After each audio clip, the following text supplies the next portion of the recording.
Sinhala movie reviews වෙතින් අදත් ගෙනලා තියෙන්නේ අනිවාර්යයෙන්ම බලන්න ඕන කුතුහලයෙන් පිරුණ සුපිරිම ත්‍රිලර් මූවි එකක්. මේ කතාවේ ඉන්න ෆාදර් කෙනෙක්. එයාගේ විනෝදාංශය තමයි අභිරහස් විසඳන එක. එක පොසත් පවුලක හැමෝම සියදිවි හානි කරගෙන තියෙනවා. ඒත් මේ ෆාදර් සැක කරනවා ඒවා මිනි මැරුම් කියලා. අන්තිම මරණය වෙන තැන එක පොඩි ගෑනු ළමයෙක් ඉන්නවා. ඒ ගෑනු ළමයාත් එක්ක ලොකු අභිරහසක් හැංගිලා තියෙනවා. ඉතින් මේ ෆාදර්ට මේ අභිරහස් විසඳන්න පුළුවන් වෙයිද කියන එක තමයි මේ කතාවේ අන්තර්ගත වෙන්නේ. රිවිව් එක හොඳ නම් ලයික් කරලා සබ්ස්ක්‍රයිබ් කරලා තවත් කෙනෙක්ට බලන්න ෂෙයා කරන්න. ඉතින් මේ සුපිරිම මූවි එක මග අරගන්නේ නැතුව බලන්න. මුලින්ම පෙන්නන හොස්පිටල් එක බරපතල තුවාල තියෙන කාන්තාවක් ICU එකට අරන් යනවා. ඊට පස්සේ පෙන්වන්නේ අනාථ නිවාසයක ඉන්න පොඩි ගෑනු ළමෙක්. මෙයා ටිකක් දුකෙන් ඉන්නවා වගේ තමයි පේන්නේ. දවසක් මේ ළමයා ඉස්කෝලෙන් එළියට ඇවිත් බෑග් එකක් විසික් කරලා අනාථ නිවාසයෙන් පැනලා යනවා. ඊට පස්සේ පෙන්නනවා මේ කතාවේ ප්‍රධාන චරිතය ෆාදර් බෙනඩික්ව. ෆාදර් කෙනෙක් වුණාට මෙයා අතිදක්ෂ රහස් පරීක්ෂකයෙක්. ෆාදර්ගේ විනෝදාංශය තමයි අභිරහස් විසඳන්න පොලිසියට උදව් කරන එක. ඒ වගේම ෆාදර්ට ඉන්නවා හොඳට ඉව කරන්න පුළුවන් බල්ලෙක්. දවසක් දියා කියලා කෙල්ලෙක් එනවා ෆාදර්ව හම්බෙන්න. දියා ඇවිත් තියෙන්නේ ආලට් කියලා පවුලක වෙච්ච මිනිමරුම් ගැන කතා කරන්න. ඒගොල්ලෝ ගොඩක් ධනවත් පවුලක්. මුලින්ම මේ පවුලේ දුව අනතුරකින් මැරිලා තියෙනවා. එයාගේ නම ඇලෙක්ස් ආලට්. මේ දුවගේ මරණයෙන් පස්සේ එයාගේ අම්මයි තාත්තයි මාමයි සියදිවි නසාගෙන තියෙනවා. ඒ දියා සැක කරනවා එයාලා සියදිවි හානි කරගත්තේ නැහැ. කවුරු හරි එයාලව ඝාතනය කරා කියලා. මේ පවුලේ දැන් ඉතුරු වෙලා ඉන්න එක්කෙනෙක් විතරයි. ඒ තමයි එලිසබෙත් ආලට්. දැන් මේ පවුලේ හැම දේපලක්ම ඇති මේ එලිසබෙට්ට. ඊට පස්සේ ෆාදර් බෙනඩික් යනවා. එයා අඳුරන පොලිස් නිලධාරියෙක් හම්බෙලා මේ කේස් එක ගැන කතා කරන්න. එයාගේ නම ෂේකර් කියන විදිහට ඒ හැම කෙනෙක්ම මානසික පීඩනය නිසා දිවි නසාගෙන කියලා තමයි වාර්තාවල තියෙන්නේ. ඒත් මේ එලිසබෙත් ටිකක් සැක නිසා ආයෙමත් මේ ගැන විමර්ශනයක් කරන්න ෂේකර් කැමති වෙනවා. ඊට පස්සේ ෂේකර් එලිසබෙත්ට කෝල් කරලා කියනවා ප්‍රශ්න වගේක් අහන්න මීට් වෙන්න ඕන කියලා. එලිසබෙත් මේ වෙලාවේ චෙන්නයි ගිහින් ඉන්නේ. ඒ නිසා හෙට රැට මීට් වෙමු කියලා කියනවා. ඒ වගේම මේ වෙලාවේ එලිසබෙත් එක්ක අර අනාථ නිවාසයෙන් පැනලා ගිය ළමයාත් ඉන්නවා. එයාගේ නම අමේයා. ඊට පස්සේ අපිට පෙන්වන්නේ එලිසබෙත්ගේ ගෙදර වැඩකාරී උදේම වැඩට ඇවිත් බලනකොට එලිසබෙත් එයාගේ අත කපාගෙන සියදිවි නසාගෙන තියෙනවා. එතන ළඟම බිම වාඩි වෙලා ඉන්නවා අමේයා. ඊට පස්සේ ෆාදර් පොලිසිය එක්ක මෙතනට එනවා. කිසිම හොඩුවාවක් හම්බෙන්නේ නැහැ. මේක සියදිවි නසා ගැනීමක් නෙමෙයි කියලා කියන්නේ. හැබැයි ෆාදර් ටිකක් සැකයෙන් අමේයා දිහා බලනවා. අමේයාගෙන් ප්‍රශ්න කරනකොට කියන්නේ එයත් අනිත් අය වගේම කාමරය ඇතුළට එනකොට එලිසබෙත් මැරිලා ඉන්නවා දැක්ක කියලා. හැබැයි ෆාදර්ට තේරෙනවා අමේයා ටිකක් අමුතු විදිහට තමයි හැසිරෙන්න කියන එක. අනාථ නිවාසයෙන් දැන්වීමක් දාලා තියෙනවා අමේයාව හොයලා දෙන්න කියලා. ඒක දැකලා තමයි එලිසබෙත් මේ අමේයාව හම්බෙලා එයාව බාර දෙන්න එක්කන් ඇවිත් තියෙන්නේ. අනාථ නිවාසයේ සිස්ටර් කියනවා අමේයා හරිම අසාමාන්‍ය ළමයෙක්. එයා වැඩි කායෙක්වත් කතාවක් නැහැ. චිත්‍රන් දිනක තමයි වැඩිපුරම කරන්නේ. ඒ වගේම එයා තනියම තමයි ඉන්නේ. ඊට පස්සේ ෆාදර් එලිසබෙත්ගේ මනෝවෛද්‍යවරයා සංජයව මීට් වෙනවා. සංජය කියනවා එලිසබෙත් සියදිවි හානි කරගන්න එක ගැන එයාත් එක්ක කතා කරලා තියෙනවා. ඒ වගේම එයාගේ පවුලේ අයගේ මරණ නිසා මානසිකව වැටිලා හිටියේ කියලා. මේක ඝාතනයක් කියලා කියන්න මරණ පරීක්ෂණයෙන්වත් කිසිම සාක්ෂියක් හම්බ වෙන්නේ නැහැ. මේ වෙලාවේ අමේයා අනාථ නිවාසයේ එයාගේ ඇඳේ නිදාගෙන ඉන්නවා. එතකොටම කෙනෙක් ඇවිත් ලණුවකින් අමේයාගේ බෙල්ල හිර කරලා මරන්න උත්සාහ කරනවා. ඒත් අමේයාට පුළුවන් වෙලා තියෙනවා මේකෙන් බේරෙන්න. අමේයාගෙන් මේක ගැන ප්‍රශ්න කරනකොට අමේයා හරිම තරහෙන් තමයි උත්තර දෙන්නේ. අමේයා බය වුණ පාටක්වත් පේන්නේ නැහැ. ඒ වගේම මේ සිස්ටර් හිතන්නේ අමේයා මේක හිතින් මවාගත්තු දෙයක් කියලා. මේක නිසා ෆාදර් සිද්ධිය වුණ තැනට ගිහින් සෝදිසි කරලා බලනවා. එතකොට ෆාදර් දකිනවා ජනෙල් කූරු වල මලකඩ කුඩු වැටිලා තියෙනවා. ඒ අර ලණුවෙන් අදිනකොට යකඩ කූරු වල ඇතිල්ලිලා වැටුණ මලකඩ කෑලි. ඒ කියන්නේ මේක හිතින් මවාගත්තු එකක් නෙමෙයි. ඇත්තටම වෙලා තියෙනවා. අමේයාගේ ඉස්කෝලේ එයාගේ පන්තියට අලුතෙන් ටීචර් කෙනෙක් එනවා. එයාගේ නම ජෙසි.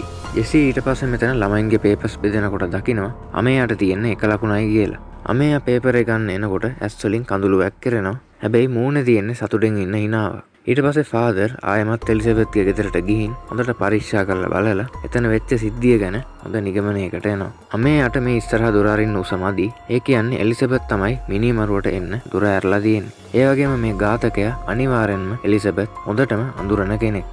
ඒ වගේම ඒ කෙනාත් පත්තට ඇවිල්ලා තියෙන්නේ තාප්පෙන් පැනලා. මොකද ගේට්ටුව ගාව CCTV එක්ක මුරකාරයෙක් ඉන්නවා. ඒ වගේම මේ ගෙදර හැම දොර ජනේලයක්ම උදේ එනකොට හොඳට ලොක් කරලා තමයි තිබිලා තියෙන්නේ. ඒ කියන්නේ ඝාතකයා උදේ පොලිසිය එනකම්ම මේ ගේ ඇතුළෙමයි ඉඳලා තියෙන්නේ. මොකද එයා එළියට ගියා නම් ආයෙ ඇතුළෙන් එයාට දොර වහන්න බෑ. වහන්න පුළුවන් ඇතුළේ හිටපු අමේයාට විතරයි. ඒත් අමේයාත් එදා කිසිම දොරක් ජනේලයක් වහලා නැහැ. ඒ වගේම ෆාදර් හොයාගන්නවා බාත්රූම් එකෙන් එළියට විසික් කරපු බෙහෙත් පෙති කවරයක්. ඒක අධිමාත්‍රික මනෝචිකිත්සක බෙහෙතක්. ඒවා රෝගියෙකුට නිර්දේශ කරන්න පුළුවන් ලියාපදිංචි වුණ ડોක්ටර් කෙනෙක්ට විතරයි. මේ වෙලාවේ අමේයා එයාගේ ඉස්කෝලේ හරිම සතුටෙන් කාලය ගත කරනවා ජෙසි එක්ක. ඊට පස්සේ මේ ඉස්කෝලේ ළමයි යනවා ටීවී ප්‍රෝග්‍රෑම් එකක ප්‍රශ්න තරගයකට සහභාගී වෙන්න. එතනදී අනාථ නිවාසේ වැඩට ඉන්න එක මිනිස්සෙක් අමේයා පස්සෙන් ෆලෝ කරන්න පටන් ගන්නවා. ඒත් එතකොටම ෆාදර් මෙතනට ඇවිත් මේ මිනිහව අල්ල ගන්නවා. බලද්දි මේ එලිසබෙත්ව මරපු ඝාතකයාගේ ඕලේ. ෆාදර් මේ මිනිහගෙන් ඝාතකයා කවුද කියලාත් දැනගන්නවා. ඊට පස්සේ අපිට පෙන්වන්නේ ෆාදර් සහ දියා යනවා ඝාතකයාගේ ගෙදරට. යන ගමන් ෆාදර් කියනවා එදා ඒ එලිසබෙත්ගේ ගෙදරට රෑ ආපු ඝාතකයා එලිසබෙත්ගේ කාමරයට එක්කන් යන්න නම් එක්කෝ එයා එලිසබෙත්ගේ පෙම්වතා වෙන්න ඕනේ. එහෙමත් නැත්නම් ડોක්ටර් වෙන්න ඕනේ. ඒ කියන්නේ එලිසබෙත්ගේ ડોක්ටර් සංජය තමයි මේ ඝාතනය කරලා තියෙන්නේ. සංජය එලිසබෙත්ට අර පෙති දීලා එලිසබෙත්ව අඩසිහියට පත් වුණාට පස්සේ එයාව සියදිවි හානි කරගන්න පොළඹවලා තියෙනවා. එලිසබෙත් ගොඩක් මානසිකව වැඩිලා හිටපු නිසා මේක එච්චරම අමාරු දෙයක් නෙමෙයි. මේ පවුලේ අනිත් අයටත් සංජය මේකම තමයි කරලා තියෙන්නේ. එලිසබෙත්ගේ අන්තිම කැමැත්තට අනුව මේ පවුලේ හැම දේපලක්ම අන්තිමට අරමුදලකට තමයි හම්බෙන්නේ. ඒ අරමුදලේ ප්‍රධානම තුන්දෙනා තමයි මේ ડોක්ටර් සංජය සහ එයාගේ තව යාළුවෝ දෙන්නේ. ඉතින් මේ තුන්දෙනා එකතු වෙලා තමයි මේ ප්ලෑන් එක ගහලා තියෙන්නේ. ඉතින් මෙන්න මේ විදිහට ෆාදර් මේ අභිරහස සම්පූර්ණයෙන්ම විසඳනවා. ඉතින් මේ අභිරහස ඉවර වුණාට දැන් තමයි ෆිල්ම් එක හරියටම පටන් ගන්නෙ. ඊට පස්සේ අපිට පෙන්වන්නේ අමේයා මේ පාර විභාගෙට ලකුණු 48ක්ම අරගෙන. මොකද ජෙසී ආවට පස්සේ අමේයා හරිම සතුටින් ඉගෙනීම් කටයුතු ටිකත් කරගෙන යනවා. අමේයා වැරද්දකට වුණ වෙලාවක ජෙසී ප්‍රින්සිපල්ට පොරොන්දු වෙනවා. එයා අමේයාව හොඳ මගට ගන්නවා කියලා. ඉතින් ඊට පස්සේ තමයි මේ දෙන්නා මෙහෙම ළඟින් ආශ්‍රය කරන්න පටන් ගන්නෙ. මේ වෙලාවේ ෆාදර් යනවා ඉස්කෝලේට අමේයාව බලන්න. ඒත් අමේයා ෆාදර්ව දැක්ක ගමන්ම දුවලා ගිහින් හැංගෙනවා. ෆාදර් අමේයාගේ පස්සෙන්ම ගිහින් කතා කරන්න හදනවා. ඒත් අමේයා හැමතැනකින්ම පැනලා යනවා. ඒත් අන්තිමට ජෙසී කියන හින්දා අමේයාට සිද්ධ වෙනවා ෆාදර් එක්ක කතා කරන්න. ජෙසී එතකන් එයාගේ බොයිෆ්‍රෙන්ඩ් එක්ක කෝල් එකකින් කතා කර ඉන්නවා. එයාගේ නම සිද්ධාර්ථ්. ලේසියට කියන්නේ සිද්ධු කියලා. මෙහෙම කතා කර ඉන්නකොට ජෙසීට ඇහෙනවා එකපාරටම අමේයා අඬ කෑ ගහනවා. ගිහින් බලනකොට ෆාදර් අමේයාට කනට ගහලා. මේක නිසා ජෙසී ෆාදර්ව බැනලා එලවනවා. හැබැයි ෆාදර් ආයෙමත් ඇවිත් කියනවා මට අමේයා ගැන දෙයක් කියන්න තියෙනවා කියලා. ඒත් ජෙසී කැමති වෙන්නේ නැහැ ෆාදර් එක්ක කතා කරන්න. ඒක නිසා ෆාදර්යාගේ කාඩ් එක දෙන්න හදනකොට ජෙසී ඒකත් ප්‍රතික්ෂේප කරනවා. එතකොට ෆාදර් අමේයා ගැන විස්තර දැනගත්තාම ඔයාම මහ හොයන් එයි කියලා එතනින් යනවා. ඊට පස්සේ අමේයා හරිම සතුටෙන් කාලය ගත කරනවා. ඒ වගේම දැන් එයාගේ යාළුවෝ එක්කත් කතා කරනවා. මෙහෙම ටික කාලයක් යනකොට ඉස්කෝලේ නිවාඩු මාස එනවා. අමේයා කියනවා නිවාඩුවට ජෙසීගේ ගෙදර එයාව එක්කන් යන්න කියලා. ඒ ජෙසී දැන් ඉන්නේ බෝඩිමක. මොකද එයාට අක්කා විතරයි ඉඳලා තියෙන්නේ. එයාත් දැන් මැරිලා. ඒ කියන්නේ මේ ජෙසීත් අනේයා වගේම අනාථයෙක්. ඒත් අමේයා බල කරන නිසා ජෙසී කැමති වෙනවා අමේයාව එයාගේ පරණ ගෙදරට එක්කන් යන්න. ඊට පස්සේ එහි ගිහිනුත් මේ දෙන්නා හරිම සතුටෙන් කාලය ගත කරනවා. දවසක් ජෙසී අමේයාව එක්කන් යනවා සිද්ධුව හම්බෙන්න. එතනදී සිද්ධු ජෙසීට ප්‍රපෝස් කරනවා. එතකොට අමේයාට හොඳටම තරහා ගිහින් එයාගේ අයිස්ක්‍රීම් එක සිද්ධුගේ අතට හලලා මෙතනින් යනවා. ඊට පස්සේ ගෙදර ගිහිනුත් අමේයා කාමරයට වෙලා දොර වහගෙන ඉන්නවා. ආයෙ එයා එළියට එන්නේ රැයට කනකොට. එතනදී ජෙසී කියනවා මම තනි වුණාට පස්සේ බලාගත්තේ මේ සිද්ධුයි එයාගේ පවුලේ අයයි කියලා. එතකොට ආයෙමත් අමේයාට තරහා ගිහින් වීදුරුවක් බිඳිනවා. මේකට අමේයාගේ අතත් හොඳටම තුවාල වෙනවා. ඊට පස්සේ ජෙසී අතට බෙහෙත් දාලා අමේයාව නිදි කරනවා. ටික වෙලාවකට පස්සේ සිද්ධුට කෝල් එකක් ගන්න යනකොට ජෙසී කැමරාවෙන් දකිනවා එයාගේ පිටිපස්සේ අමේයා ඉන්නවා. ඒත් එයා හැරිලා බලනකොට අමේයා එතන නැහැ. ගිහින් බලනකොට අමේයා ඇඳේ නිදාගෙන ඉන්නවා. ඊට පස්සේ ආයෙමත් එකපාරටම කණ්ණාඩියෙන් අමේයාව දැකලා ජෙසී හොඳටම බය වෙනවා. දැන් ජෙසීට හිතා ගන්න බෑ මොකද්ද මේ වෙන්නේ කියලා. එතකොට ජෙසීට මතක් වෙනවා ෆාදර් කියපු එක. ඒක නිසා ජෙසී Google එකේ සර්ච් කරලා බලනවා කවුද මේ ෆාදර් කියලා. එතකොට ජෙසී දැනගන්නවා මේ ෆාදර් බෙනෙඩික් කියන්නේ තරහා මනෝවිද්‍යාඥයෙක්. ඒ කියන්නේ අසාමාන්‍ය බලවේග පිළිබඳ විශේෂඥයෙක්. මළගිය ආත්ම ගැන තමයි මෙයාලා වැඩිපුරම පරීක්ෂණ කරන්නේ. එතකොටම අපිට පෙන්නනවා ෆාදර් මේ වෙලාවේ කාගේ හරි සොහන් කොටක් ළඟ ඉන්නවා සුදු මල් මිටකුත් අතේ තියාගෙන. මේ සොහන් කොට කාගේ වෙන්න පුළුවන්ද? බලනකොට මේ දියා එහෙමත් නැත්නම් දියා ඇලෙක්ස් ආලට්ගේ සොහන් කොට. ඒ කියන්නේ ෆාදර් එක්ක මෙච්චර කල් ඉඳලා තියෙන්නේ දියාගේ මළගිය ආත්මය. දියා තමයි ආලට් පවුලේ මුලින්ම අනතුරකින් මිය ගිය ගෑනු ළමයා. ඉතින් හැම තැනකදීම ෆාදර්ට විතරයි දියාව පෙන්නලා තියෙන්නේ.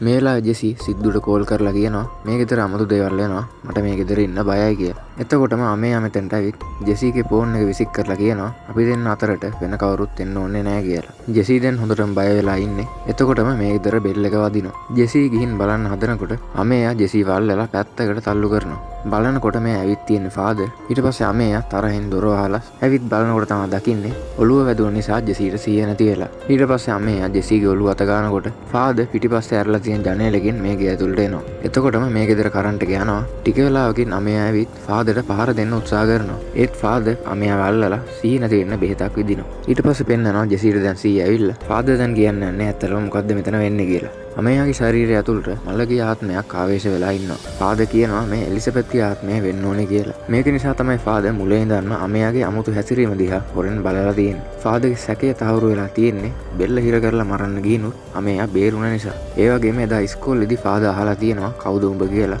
එතකොට අමයාම තමයි එයාගේ කනට ගහගෙන බොරුවට කෑ ගහලා තියෙන්නේ. දැන් මෙයාලා කරන්න හදන්නේ යාතු කර්මයක් කරලා අමයාගේ ශරීරයට ආවේශ වෙලා ඉන්න මළගේ ආත්මය එලවලා දාන්න. මේ වැඩවලට ෆාදර්ට උදව් කරන ඩොක්ටර් කෙනෙකුත් මෙතනට එනවා. ඊට පස්සේ අමයාගේ අත් කකුල් බැඳලා යාතු කර්මය කරන්න පටන් ගන්නවා. ෆාදර් අහනවා ඔබට මොනවද ඕනේ කියලා. ඒත් මේ ආත්මය ආන කිසිම දෙයකට උත්තර දෙන්නේ නැහැ. ඊට පස්සේ මේ ආත්මය අමයාගේ ශරීරයට තුවාල කරගන්න පටන් ගන්නවා. මේක නිසා ෆාදර් මේ වැඩේ නතර කරලා දානවා. දැන් ෆාදර්ට තේරිලා තියෙන්නේ මේ ඉන්නේ එලිසබෙත්ගේ ආත්මය නෙමෙයි කියලා. මොකද එලිසබෙත්ට මේ වෙනකොට සාධාරණ ඉෂ්ට වෙලා තියෙන්නේ. අනික තමයි එලිසබෙත් නම් එයාගේ මරණය ගැන අහපු ප්‍රශ්නවලට උත්තර නොදී ඉන්නේ නැහැ. පහුවදා උදේ ෆාදර් යනවා අමයාගේ අනාථ නිවාසෙට අමයා ගැන විස්තර ටිකක් දැනගන්න. ඒත් එතන ඉන්න සිස්ටර් කැමති වෙන්නේ නැහැ අමයාගේ කිසිම විස්තරයක් කියන්න. මේක නිසා ෆාදර් එදා රෑ හොරෙන්ම ගිහින් අමයාගේ විස්තර ඔක්කොම ටික කියවලා බලනවා. මේ වෙලාවේ අමයා ඒ කාමරේ ලෑලි කඩාගෙන එළියට එනවා. ජෙසී දැන් හොඳටම බය වෙලා ඉන්නේ. මොකද එයා තනියම ගෙදර ඉන්නේ. ඒ වගේම එළියේ තියෙන අර කාමරේ අමයා ඉන්නවා. ඒත් ඊට පස්සේ ජෙසී අමයා එළියේ ඉන්නවා දැකලා එයාගේ බය තවත් වැඩි වෙනවා. ඊට පස්සේ අමයා මේ ගේ ඇතුළට එනවා. ජෙසී දැන් හැංගිලා ඉන්නේ. අමයා දැන් එයාව හැමතැනම හොයනවා. ටික වෙලාවකින් අමයා දකිනවා ජෙසී හැංගිලා ඉන්නවා. ළඟට ගිහින් කතා කරාම ජෙසී වීදුරු මල් පෝච්චියකින් උපරිම හයියෙන් අමයාගේ ඔළුවට ගහනවා. ඊට පස්සේ අපිට පෙන්වන්නේ ෆාදර් ඇවිත් අමයාගේ ඔළුවට බෙහෙත් දානවා. ඒ එක්කම ෆාදර් කියනවා ඔයා අමයාට බය වෙන්න ඕනේ නැහැ. මොකද අමයා ජෙසීට මුකුත් කරන්නේ නැහැ. ඊට පස්සේ පෙන්නනවා මේ ෆිල්ම් එක පටන් ගද්දි අපිට පෙන්නපු සීන් එක. එතන අර අනතුරකට ලක් වෙලා ICU එකට අරගෙන යන ලෙඩා තමයි ජෙසීගේ අක්කා. ඒ වෙලාවෙම මේ හොස්පිටල් එකේම තමයි අමයාත් ඉපදිලා තියෙන්නේ. ඒ වගේම අමයාගේ අම්මා මෙතනදිම මැරලා තියෙනවා. අපිට පෙන්නනවා මේ දෙන්නගෙම ලේ හැලිලා තියෙන පාර එකට සම්බන්ධ වෙලා තියෙනවා. ඒ කියන්නේ ජෙසීගේ අක්කා අමයා ඉපදුන දවසේ ඉඳන්ම එයාගේ ඇඟ ඇතුලේ ඉඳලා තියෙනවා. ෆාදර් අනාථ නිවාසෙට ගිහින් තියෙන්නේ අමයා ඉපදුන වෙලාවයි හොස්පිටල් එකයි දැනගන්න. ජෙසීගේ අක්කාගේ නම සූසෑන්. පොඩි කාලේ දෙමව්පියෝ මැරුණාට පස්සේ සූසෑන් තමයි ජෙසීව බලාගෙන තියෙන්නේ. ලොකු වුණාට පස්සේ සූසෑන් ගුරුවරියක් වෙලා තියෙනවා ජෙසී ඉගෙන ගන්න ඉස්කෝලෙම. ඒ වගේම සිද්දුත් ජෙසීගේ පන්තියේමයි ඉඳලා තියෙන්නේ. හැබැයි මේ සූසෑන් ජෙසීව ඕනවට වඩා පරිස්සම් කරලා තියෙනවා. ඒක නිසා ජෙසීට හරියට යාළුවන්ව ආශ්‍රය කරන්නවත් දීලා නැහැ. දැන් ෆාදර් ආයෙමත් යාතු කර්මයක් කරන්නයි යන්නේ. ඒත් මේ පාර ෆාදර් දැනගන්නවා සූසෑන්ගේ දුර්වලකම. ඒ තමයි ජෝකර් මූණ. සූසෑන් ජෝකර් මූණට බයයි. ජෙසී කියනවා අමේයත් ජෝකර් මූණ දකින හැමතැනකදීම කලබල වෙනවා කියලා. මේක නිසා ෆාදර් හොලෝග්‍රෑම් වලින් ජෝකර් මූණ පෙන්නලා සූසෑන්ව බය කරනවා. හැබැයි ඒත් සූසෑන් මේ ෆාදර් අහන ප්‍රශ්න වලට නම් උත්තර දෙන්නේ නැහැ. මේ වෙලේ සිද්දු වෙනවා ජෙසීව හම්බෙන්න. එතකොට ෆාදර් දකිනවා සූසෑන් හරිම තරහෙන් සිද්දු දිහා බලාගෙන ඉන්නවා. ෆාදර් ගිහින් සිද්දු අඳුරගත්තම සිද්දු කියනවා විකාර නොකර මේ ළමයාව ඩොක්ටර් කෙනෙක්ට පෙන්නන්න කියලා. හැබැයි එතකොටම සූසෑන් ඇවිත් සිද්දුගේ ඇඟට පැනලා සිද්දුට පහර දෙන්න හදනවා. ෆාදර් හිතලමයි සූසෑන්ව ලෙහලා ඇවිත් තියෙන්නේ. මොකද ෆාදර් බලන්න ඕන වුණා සූසෑන්ට සිද්දු එක තියෙන තරහ මොකක්ද කියලා. ඊට පස්සේ සූසෑන් ඇතුළට අරන් යනවා. සිද්දුට මේ වෙලාවේ කට උත්තර නැතුව යනවා. මොකද එයා මේ දේවල් විශ්වාස නොකරන කෙනෙක් නිසා. ඊට පස්සේ ෆාදර් අහනවා සූසෑන් එක්ක වාට මොකක්ද තිබ්බ ප්‍රශ්නේ කියලා. එතකොට සිද්දු කියනවා එයාලගේ ඉස්කෝලේ හිටපු සෞඛ්‍ය ගුරුවරයෙක් එක්ක සූසෑන්ට ලොකු තරහක් තිබිලා තියෙනවා. ඒ ගුරුවරයාගේ නම සුදර්ශන්. දවසක් සූසෑන් දකිනවා සුදර්ශන් ළමයි තරගයට යන්න කලින් තහනම් උත්තේජක දෙන්න හදනවා. ඊට පස්සේ සූසෑන් මේක වීඩියෝ කරලා එතනට ගිහින් සුදර්ශන්ට තර්ජනය කරනවා. එතකොට මේ වෙලාවේ සුදර්ශන් එක්ක සිද්දුත් ඉන්නවා. සිද්දු සූසෑන්ව ෂේප් කරන්න හදනකොට සූසෑන් සිද්දුට කනට එකක් ගහනවා. සූසෑන් මේ වීඩියෝ එක පෙන්නලා ගිහින් ප්‍රින්සිපල්ට කිව්වම ප්‍රින්සිපල්ුත් ගන්නේ මේ සුදර්ශන්ගේ පැත්ත. එතකොට සූසෑන් මේ වීඩියෝ එකෙන් කරන්න පුළුවන් දේවල් මම පෙන්නන්නම් කියලා එතනින් යනවා. ඊට පස්සේ ෆාදර් එතන හිටපු ඒ ළමයි ගැන විස්තර ඇහුවම සිද්දු ෆාදර්ව මගහැරලා එතනින් යනවා. ජෙසීගෙන් ඇහුවම ජෙසී කියනවා ඉස්කෝලේ යාළුවෙක් එක්ක දැන් කිසිම සම්බන්ධතාවයක් නැහැ. මනු කියලා කෙනෙක් එක්ක ළඟක් වෙනකම්ම කන්ටැක්ට්ස් තිබුණා. ඒත් එයාත් ඇක්සිඩන්ට් එකක් වෙලා මැරිලා. ෆාදර් දැන් සූසෑන්ගේ මරණය ඝාතනයක්ද අනතුරක්ද කියලා හොයන්නයි යන්නේ. සූසෑන්ට අනතුර වෙච්ච දවසේ ජෙසී සිද්දු ඉඳලා තියෙන්නේ ආනන්ද්ගේ බර්ත්ඩේ පාටියේ. ආනන්ද් කියලා කියන්නේ අර තහනම් උත්තේජය ගන්න ගිය කොල්ලා. එදා ඒ පාටි ඉවර වෙලා ජෙසීව ගෙදර එක්කන් ඇවිත් තියෙන්නේ සිද්දු. ඊට පස්සේ ෆාදර් අර ඇක්සිඩන්ට් එකකින් මැරුණා කිව්ව මනුගේ ගෙදරට ගිහින් එයාගේ කාමරේ ඉඳන් ඉන්නවා. මනුගේ ආත්මය ඉන්නවද කියලා බලන්න. මේ වෙලේ සිද්දු දකිනවා සූසෑන් ස්පයිඩර්මෑන් වගේ බිල්ඩින් එකක් උඩට නගිනවා. ඊට පස්සේ මකලු දැල් නොදාම සිද්දුගේ කාමරයට පැනලා සිද්දුට පහර දෙන්න හදනවා. ඒත් බලනකොට මේක හීනයක්. මේ වෙලේ ෆාදර් එනවා සිද්දුව හම්බෙන්න. ෆාදර් සිද්දුට එදා පාටියේ ෆොටෝස් පෙන්නනවා. ෆාදර් කියනවා ඔයාගේ පරණ යාළුවා මනු තමයි මට මේ ෆොටෝස් තියෙන තැන කිව්වේ කියලා. ඊට පස්සේ ෆාදර් මේ ෆොටෝස් පෙන්නලා සිද්දුගෙන් ප්‍රශ්න අහනකොට සිද්දු ආයෙමත් මගහැරලා ෆාදර්ව මෙතනින් යවන්න හදනවා. ඒත් මේ පාර ෆාදර් කනට එකක් ගහලා කියනවා අහනේ වට උත්තර දීපන් කියලා. ඒ පාටියේ දවසේ ජෙසි කෙල්ලෙක්ගේ ගෙදර බර්ත්ඩේ පාටියක් තියෙනවා මම යන්නද කියලා එයාගේ අක්කගෙන් බොරුවට අහලා තියෙනවා. ඒත් සූසෑන් ඒකටත් මෙයාට අවසර දීලා නැහැ. මේක නිසා ජෙසි එදා හොරෙන්ම සිද්දු එක්ක ආනන්දගේ බර්ත්ඩේ පාටියට ගිහින් තියෙනවා. අක්කා මේක දැනගත්තට පස්සේ ජෙසිව හොයාගෙන එනවා ආනන්දගේ ගෙදරට. මෙහෙම එනකොට මේ සිද්දුයි ජෙසි ඉන්න කාර් එකටම තමයි සූසෑන් එදා හැප්පිලා තියෙන්නේ. ජෙසිටත් මෙතනදී සිහි නැති වෙන නිසා එයා මේක දැනගන්නේ නැහැ. ඊට පස්සේ සිද්දු බය වෙලා සූසෑන්ට උදව් කරන්න නැතුවම මෙතනින් යනවා. ගිහින් ජෙසිව ගෙදරින් දාලා ආයෙමත් මෙතනට එනකොට සූසෑන්ව කවුරු හරි හොස්පිටල් එකට අරන් ගිහින් ෆාදර් කියනවා බොරු කියන්න එපා වා මට තාමත් දෙයක් හංගනවා කියලා. ඒත් ෆාදර් කමක් නැහැ ඒක මමම හොයාගන්නම් කියලා මෙතනින් යනවා. ඊට පස්සේ හදිස්සියෙම අර අනාථ නිවාසී සිස්ටර් එනවා අමේයාව බලන්න. එතකොට සිස්ටර් දකින්නේ අමේයාගේ ඔළුව පැලෙන්න ගහලා කාමරයකට දාලා හිර කරලා තියෙනවා. මේක නිසා සිස්ටර් ගිහින් දොර ඇරියම අමේයා මෙතනින් පැනලා දුවනවා. ඊට පස්සේ ෆාදර්ත් ඇවිල්ලා හැමෝම අමේයාව හොයන්න පටන් ගන්නවා. මෙහෙම කැලේ ඇස්සේ හොය යනකොට ෆාදර්ට හම්බෙනවා එදා සූසෑන්ව හප්පපු සිද්දුගේ වාහනේ. සිද්දු ඒ වෙලේ කිව්වේ මේක පුච්චලා දැම්මා කියලා. මේක ටික පරීක්ෂා කර ඉන්නකොට ෆාදර්ට කෝල් එකක් එනවා සිද්දුගෙන්. එතකොට සිද්දු කියන්නේ අමේයා මේ වෙලාවේ එයාව මරන්න පන්නනවා කියලා. ඊට පස්සේ අපිට පෙන්නනවා අමේයා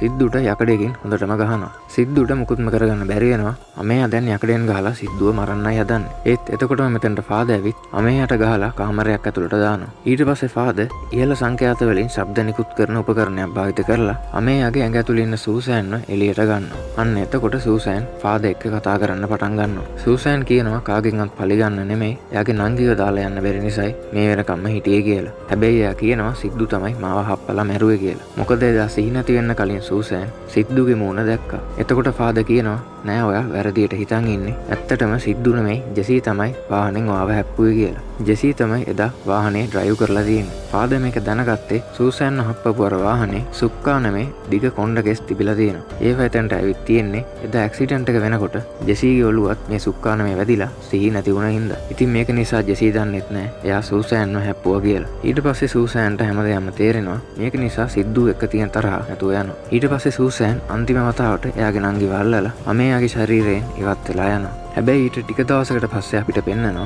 අර සුදර්ශන් කියන ගුරුවරයාව හම්බෙන්න එනවා ડોක්ටර් කෙනෙක්. මේ ඉන්නේ එදා සූසෑන්ගේ ICU එකේ හිටපු ડોක්ටර්. ඇත්තටම එදා සූසෑන්ව බේරගන්න මෙයාට පුළුවන්කම තිබිලා තියෙනවා. ඒත් මෙයා එවෙලේ සුදර්ශන්ට කෝල් කරලා අහනවා "ඔයාගේ හතුර දැන් ඉන්නේ මන් ළඟ. මට ඕනේ නම් එයාව මරන්න පුළුවන්" කියලා. එතකොට සුදර්ශන් කියලා තියෙනවා "මම ඕනම දෙයක් දෙන්නම්. එයාව මරලා දාන්න" කියලා. ඒ කියන්නේ මේ දෙන්න තමයි ඇත්තටම සූසෑන්ව මරලා තියෙන්නේ. මේ වෙලාවේ මේ ડોක්ටර් සුදර්ශන්ට කියන්නේ ඒ රහස තවත් එක්කෙනෙක් දැනගෙන කියලා. ඒ තමයි ෆාදර් බෙනඩික්. මෙහෙම කාර් එක එනකොට එයාලා දකිනවා සූසෑන් පාර මැද්දේ ඉන්නවා. එතකොට මෙයාලා බය වෙලා මේ කාර් එක ඇක්සිඩන්ට් වෙලා කන්දෙන් පහලටත් වැටිලා ඒ දෙන්න මෙතනදිම මැරෙනවා. ඊට පස්සේ ෆාදර් බෙනඩික් කියනවා සූසෑන් දැන් ඔයාට සමාදානය සැතපෙන්න පුළුවන්. මොකද ඔයාගේ පළිය දැන් සම්පූර්ණයි කියලා. එතනින් මේ මූවි එකත් ඉවර වෙනවා. ඉතින් මේ වීඩියෝ එක හොඳ නම් ලයික් කරලා සබ්ස්ක්‍රයිබ් කරලා තවත් කෙනෙක්ට බලන්න ෂෙයා කරන්න. තවත් මේ වගේ කුතුහලයෙන් පිරුණ සුපිරිම මූවි එකක් එක්ක හම්බ වෙනකම් හැමෝටම ගුඩ් බයි.